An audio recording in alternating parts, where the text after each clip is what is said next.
12월 23일 맥체인 성경 읽기 시간입니다.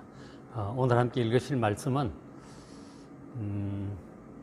역대하 27장, 28장, 스가랴 10장, 요한복음 13장, 요한계시록 14장이에요. 오늘 네 군데 중에 스가랴 말씀 같이 보려고 합니다. 스가랴 9장, 10장 함께 이어서 설명을 해 드리도록 하겠습니다. 그 스가랴서가 14장까지 있는데 구약의 이제 끝에서 두 번째잖아요. 이제 있고 그다음 말라기 넉장하고 구약이 마무리가 되는데, 이 스가랴서의 이제 뒷부분에 나오는 9장부터 14장은 메시아의 예언이 집중적으로 나와 있어요. 예수님의 처음 오실 예수님, 그리고 십자가를 지고 죽으시고 우리를 죄를 깨끗하게 하실 그 예수님과, 그리고 다시 오셔서 우리 구원의 완성을 이루실 예수님의 재림에 관해서도 함께 예언을 하고 있어요. 그러니까 메시아를 통한 회복과 구원 전체를 예언을 하고 있는 것이죠. 그것도 이제 9장부터 14장이니까 5장인가요? 그죠? 상당히 6장이네요. 상당히 많은 분량의 이 메시아 예언을 구약의 끝부분, 스가랴 뒷부분에 하고 있어요. 그러니까 굉장히 자세하고 구체적이에요. 그러니까 구약 성경에 하나님께서 선지자들을 통해서 메시아에 관한 예언을 많이 해주셨는데, 그 모든 메시아 예언이 어떤 종합판이고 결정판이라고도 말할 수 있을 정도로 이 메시아에 관한 아주 중요한 예언들, 구체적인 예언들이 많이 들어있는 부분이에요. 그래서 스가랴 9장부터 14장 이제 굉장히 중요합니다. 오늘은 이제 9장부터 10장 설명을 해드릴 텐데, 이것은 메시아를 통해서 하나님의 백성들이 온전히 회복될 것에 관한 그런 예언의 말씀이에요. 메시아를 통해서 하나님의 백성들이 회복될 것이다 하는 것이죠. 그런 내용입니다. 먼저 하나님의 백성들 회복이 어떻게 시작되느냐면, 스가랴 9장 9절, 우리 잘 알고 있는 유명한 구절이죠. 시온에 따라 크게 기뻐할지어다. 내 왕이 내게 임하시나니 그는 공의로우시며 구원을 베푸시며 겸손하여 나귀 새끼를 타고 오신다. 그렇게 예언을 한 바 있어요. 저 예언이 예수님께서 마지막 그 십자가에 못 박히시는 그 주간, 마지막 주간을 위해서 예루살렘에 입성하실 때 나귀 새끼를 타고 입성을 하시죠. 그리고는 바로 그 주간 금요일에 십자가에 못 박혀 죽으시게 됩니다. 그러니까 저 구절은 지금 예수님께서 십자가를 지러 오시는 모습을, 겸손하게 지러 오시는 모습을 예언하고 있는 구절입니다. 지금 이제 스가랴 선지자가 이 예언할 당시 상황은 이스라엘 백성들이 바벨론 포로 생활을 70년 하다가 돌아와서 적은 숫자의 적은 돈으로 어렵게 지금 성전을 재건하고 있는 중이에요. 그것을 이제 격려하기 위해서 주신 말씀이 스가랴서와 학개서예요. 그 성전 재건을 잘할 수 있도록 격려하시면서 이 성전의 나중 영광이 더 크게 될 것이다. 그런 예언의 말씀을 함께 주셨거든요. 그렇게 해서 그 성전이 재건되고 그것을 시작으로 해서 이스라엘 백성들이 회복될 것인데 아주 영화롭게 회복될 것이다. 특별히 메시아를 통해서 그 하는 회복될 것이라고 그 예언을 쭉 하셔서 성전 재건하고 예수님 다시 오실 때까지 한 500년 정도 후에 오시거든요. 그것까지 함께 지금 보고 계시는 것이죠. 날로 좀 그렇게 이제 한 예언이에요. 그러니까 성전 재건을 출발로 해서 메시아가 오심으로 해서 하나님의 백성들이 회복되는 그런 내용의 예언이 이제 이 부분인데, 그 출발이 메시아가 오심으로, 특별히 어떤 모습으로, 정치적인 강력한 힘을 가지고 오는 메시아가 아니라 십자가를 지시는 그 메시아를 통해서 하나님의 백성들이 회복된다고 하시는 거죠. 지금 스가랴 9장 그 메시아에 관한 예언이 시작이 되면서 저 부분부터 시작을 하고 있습니다.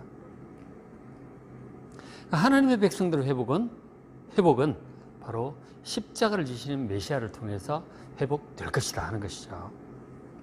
그리고 이제 10절에 보면 그 메시아가 이방 사람에게 화평을 전할 것이다. 평화, 평안을 전할 것이다. 그리고 그의 통치는 메시아의 다스림. 메시아를 믿고 따르는 자들이 그 메시아의 다스림의 영역이잖아요. 바다에서 바다까지 이르고 유브라데 강에서 땅 끝까지 이를 것이다. 이 메시아의 통치가 땅 끝까지 이르게 될 것임을 예언하고 있어요. 실제로 제자들이 예수님의 이 복음을 전하잖아요. 그래서 예수님의 복음을 믿고 받아들이는 사람은 메시아를 하나님의 아들로, 그리스도로, 구주로, 왕으로 믿고 섬깁니다. 그러니까 예수님을 믿는 그곳은 바로 메시아의 통치가 이르는 곳이죠. 그래서 제자들이 저때 팔레스타인에서 전하기 시작한 복음이 지금 보십시오. 어디까지 왔습니까? 땅 끝까지 이르렀잖아요. 바다에서 바다를 건너, 지중해를 건너, 태평양을 건너, 이 아시아까지, 인도양을 건너서 이스라엘까지 이렇게 다시 돌아가잖아요. 그러니까 바다에서 바다까지 땅 끝까지 이르게 될 것임을 예언을 하셨던 것이죠. 바로 메시아의 그 구원의 복음이 저럴 것이라는 예언을 하셨어요. 그리고 바로 그 다음 구절 11절 보시면 9장 11절에 또 너로 말할진대, 이것은 1차적으로 이스라엘 백성들을 가리키면서 또 메시아를 가리키고 있죠. 너로 말할진대 너희 언약의 피로 말미암아 내가 너희 갇힌 자들을 물 없는 구덩이에서 놓았다. 그렇게 말씀하십니다. 물론 이 언약의 피가 구약 시절 그 시내산에서 맺었던 그 언약의 피로 하나님과 백성을 맺었죠. 그런데 나중에 예수님께서 십자가에 죽으시기 전날 밤 유월절 만찬을 하실 때 이 포도즙을 나눠주시면서 이것은 너희를 위하여 흘리는 나의 피 곧 언약의 피다 그러셨어요. 바로 예수님의 피로 향후 예수 믿고 구원받게 될 새로운 하나님의 백성들과 하나님 사이에 언약이 그때 맺어진 것입니다. 그것이 새로운 언약 신약이죠. 그 언약의 피로 말미암아 내가 하나님께서 너희 갇힌 자들, 이 예수님을 믿는 자들, 이 세상에 갇혀서 있는 하나님의 백성들을 의미하죠. 그리스도인들을 의미하고 있는 것입니다. 새로운 이 하나님의 백성들을 물 없는 구덩이에서 놓았다. 구덩이에 갇혀 있었는데 바로 죄와 사망의 구덩이에 갇혀 있는 하나님의 백성들을 예수님의 언약의 피로 해방시켜 줄 것을 말씀을 하신 것이죠. 그러니까 12절에 갇혀 있으나 소망을 품은 자들아, 갇혀 있지만 그러나 하나님으로 말미암아 소망을 품고 있는 자들이 예수님의 언약의 피로 해방이 되는 것입니다. 너희는 요새로 돌아올지니라. 내가 오늘도 이르노라. 내가 내게 갑절이나 갚을 것이라. 이 세상에 죄로 말미암아 당한 그 고통 하나님께 갑절이나 갚으시고 풍성하게 하실 것임을 약속을 해 주셨어요. 바로 그 메시아의 언약의 피로 말미암아 그 하나님의 새로운 백성들을 구덩이에서, 죄와 사망의 구덩이에서 해방시켜 주심을 예고하신 것이죠. 그리고 이제 그 15절 보시면은 9장 15절에 그래서 만군의 여호와께서 그들을 호위하시리니, 구원받을 하나님의 백성을 호위하시는데 그들이 원수를 삼키면 물맷돌을 밟을 것이다. 지금 죄와 사망 권세에 의해서 당시 이스라엘 백성으로 칠 때 또 당시 이제 주변 나라들에 의해서 무시당하고 압제당하고 그런 일들을 많이 당했잖아요. 그런 것들을 다 오히려 밟을 것이고 또 세상의 권세들을 밟을 것이라고 말씀을 하셨어요. 16절에 이 날에 그들의 하나님 여호와께서 그들을 자기 백성의 양떼같이 구원하실 것이다. 하나님의 새로운 백성들을 양떼처럼 다 구원하실 것이라고 말씀을 하셨어요. 구원받은 자 하나님의 백성들은 그들이 왕관의 보석같이 여호와의 땅에 빛날 것이다.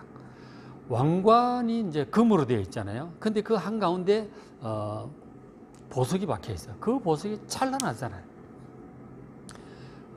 옛날에 유럽의 왕들, 영국 여왕이나 이런 왕들 그 왕관을 보면 큰 다이아몬드가 박혀 있고 그렇잖아요. 엄청난 다이아몬드가 박혀 있는데 그런 것처럼 하나님의 새롭게 회복될 하나님의 백성들이 왕관만 해도 화려한데 왕관의 보석같이 하나님의 땅에서 영원토록 빛나게 될 것임을 말씀을 하셨어요.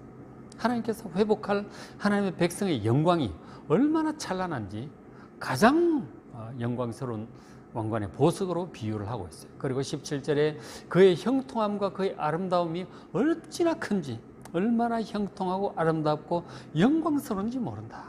구원받은 메시아를 통해서 구원받을 하나님의 백성들의 정말 아름다운 영광에 대해서 저렇게 표현을 해주고 있어요. 나중에 이제 실제로 예수님의 제자들을 볼 때 처음에 예수님 따라다닐 때 보면은 뭐 별로 그렇게 공부도 많이 한 사람도 아니고 그 예루살렘에 있는 주류 지도층에 비한다면 저 북쪽 시골 출신들에 불과하고 다음 어부 출신의 무슨 뭐 세리 출신의 뭐 예수님 자신도 뭐 별 학벌도 없고 그렇잖아요. 그런 사람들이 예수님 십자가에 못 박혀 돌아가시고 뭘 할 수 있었겠어요? 참 힘도 없고 무력한 제자들이죠. 숨어 있고 그랬잖아요. 근데 오순절날 성령께서 임하시고 권능이 임하시니까 이 제자들에게 놀라운 이제 역사들을 일으키게 되죠. 죽음을 두려워하지 않고 예수 복음을 전하게 되었고 그 수많은 사람들이 예수를 믿게 됩니다. 놀라운 기적들이 나타나고 많은 사람들이 예수를 믿게 돼요. 그리고 더 나아가서 온 로마 천지를 땅끝까지 이제 복음을 전하게 되는 그런 일을 이 제자들이 했단 말이에요.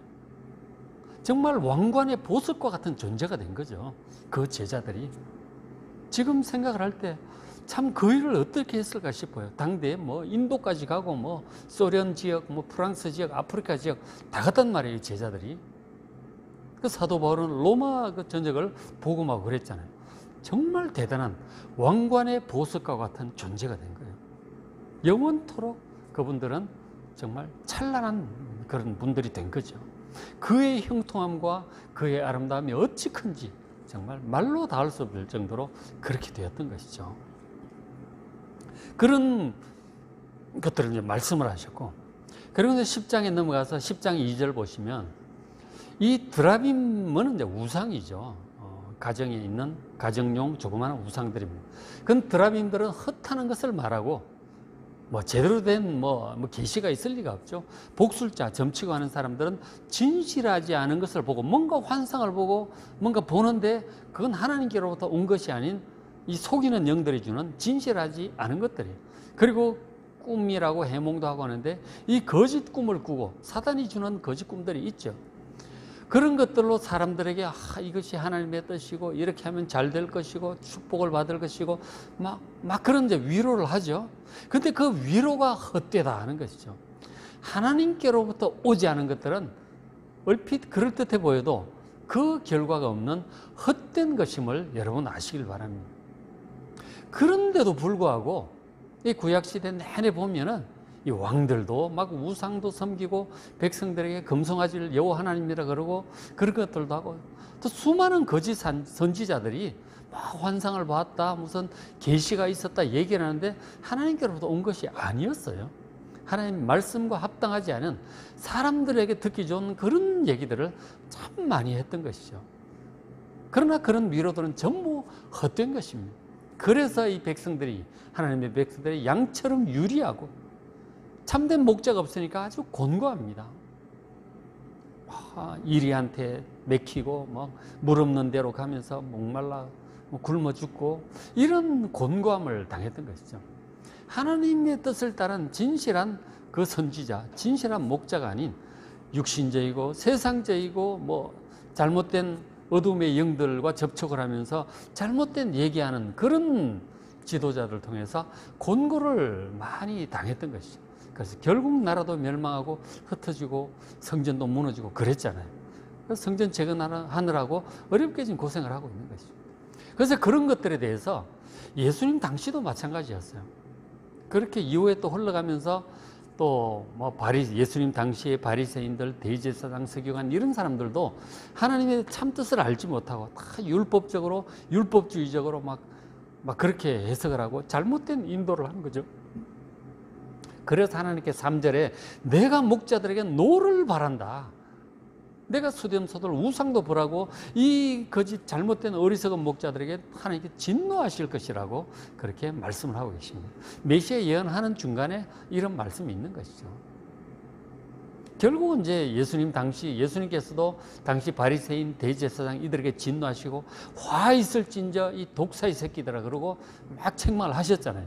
외식하는 자, 위선자들, 돈만 좋아하는 자들, 사람들 칭송, 명예만 좋아하는 자들 그러고 막 굉장히 책망을 하셨었죠. 그래서 결국은 마태복음 24장에 나오는 종말에 관한 그런 말씀도 막 하시잖아요. 마태복음 23장에 화 있을진저 바리새인들 하시고 24장에 종말에 관한 예언을 하셨단 말이에요.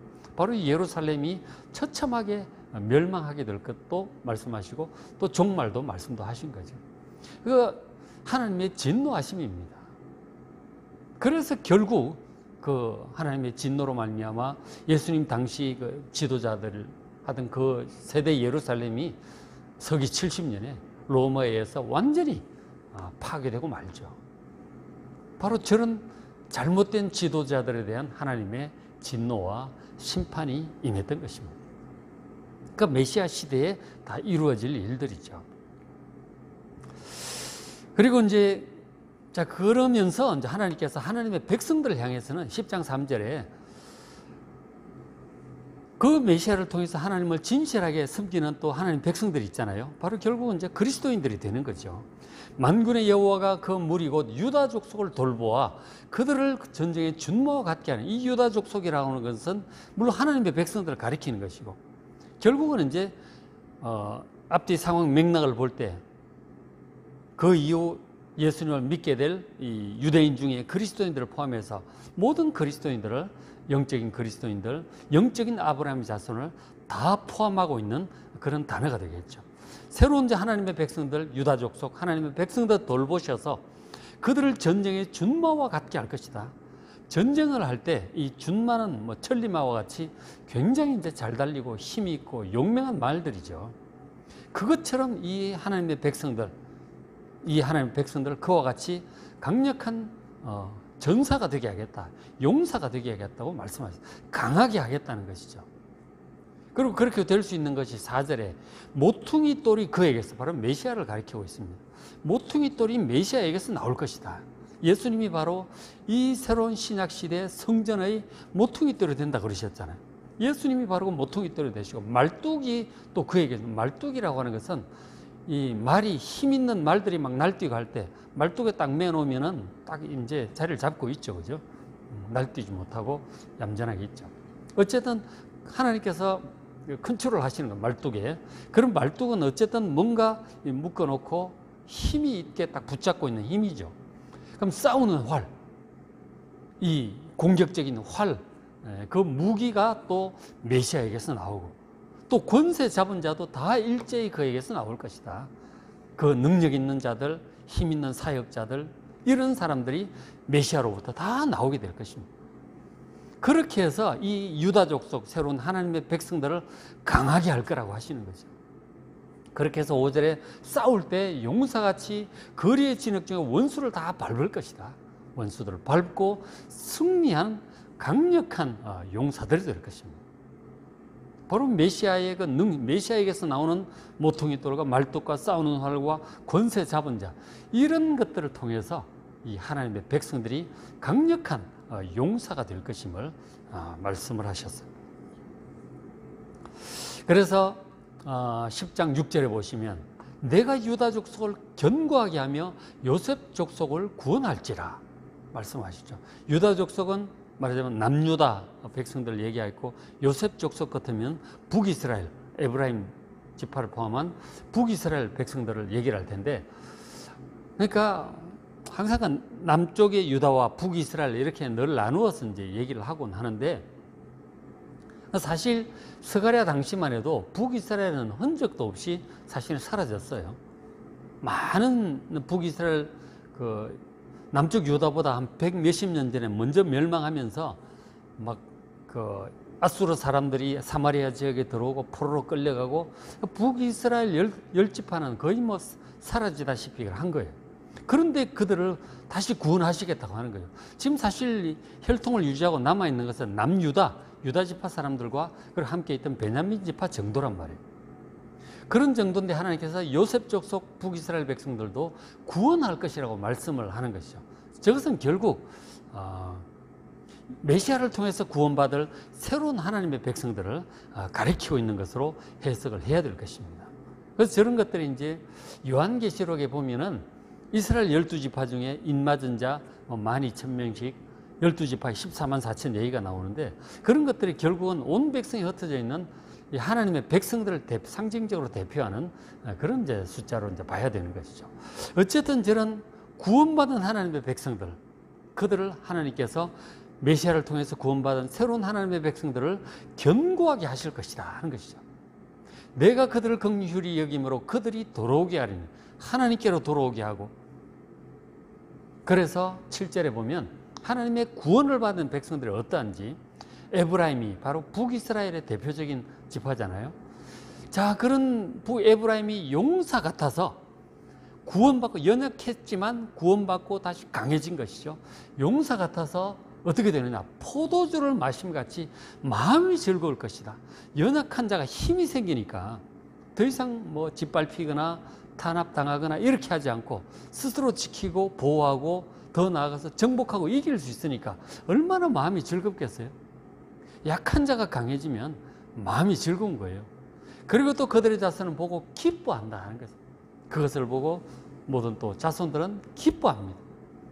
여호와로 말미암아 마음이 즐거워하리라. 바로 기쁨과 즐거움을 지금 말씀을 하고 있는 것이죠. 구원받은 하나님의 백성들이 하나님의 은혜로 말미암아 강하게 되니까 정복하고 이기고 이렇게 되잖아요. 하나님의 은혜와 능력이죠. 아까 예수님의 제자들에 관해서도 말씀을 드렸지만 얼마나 연약했어요. 제자들은 무슨 힘이 있습니까?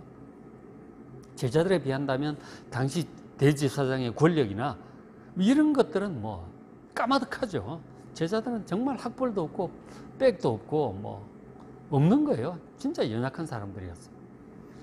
근데 그 막강하던 대제사장이나 뭐 공회원들 뭐 이런 사람들은 결국 다 초토되고 멸망합니다. 그러나 제자들은 복음을 전함으로 땅끝까지 정복하는 사람이 된 거예요. 얼마나 강한 사람이 됐는지 모릅니다. 연약할지라도 예수 안에서 성령의 권능으로 이렇게 강해지는 거예요. 그래서 하나님 주시는 기쁨과 즐거움, 그리고 그 앞에 있듯이 화평, 평안이 함께 하심을 믿습니다. 예수님을 잘 믿고 예수 안에 거하는 자, 예수님을 믿음으로 행하는 자는 세상이 빼앗을 수 없는 평강을 가지고, 그리고 항상 기뻐할 수 있는 그러한 것이 예수님으로 말미암아 주어지는 은혜임을 믿습니다. 여러분, 이 스가랴 9장 10장에 나오는 메시아로 말미암은 하나님의 백성들의 회복, 얼마나 귀한 말씀인지 몰라. 저 말씀 잘 읽어보시고, 야, 정말 하나님께서 메시아를 통해서 이렇게 우리를 구원하시고 강하게 하시고 축복하시는구나. 성탄절이 다가오는 이때에 우리가 이런 말씀 또 보면서 예수님의 구원의 은혜를 묵상하고 귀한 은혜 받는 여러분 되시길 바랍니다. 오늘 23일, 12월 23일 맥체인 성경 읽기 역대하 27장, 28장 보시고 스가랴 10장, 요한복음 13장, 요한계시록 14장 말씀 읽으시고 은혜 많이 받으시기 바랍니다.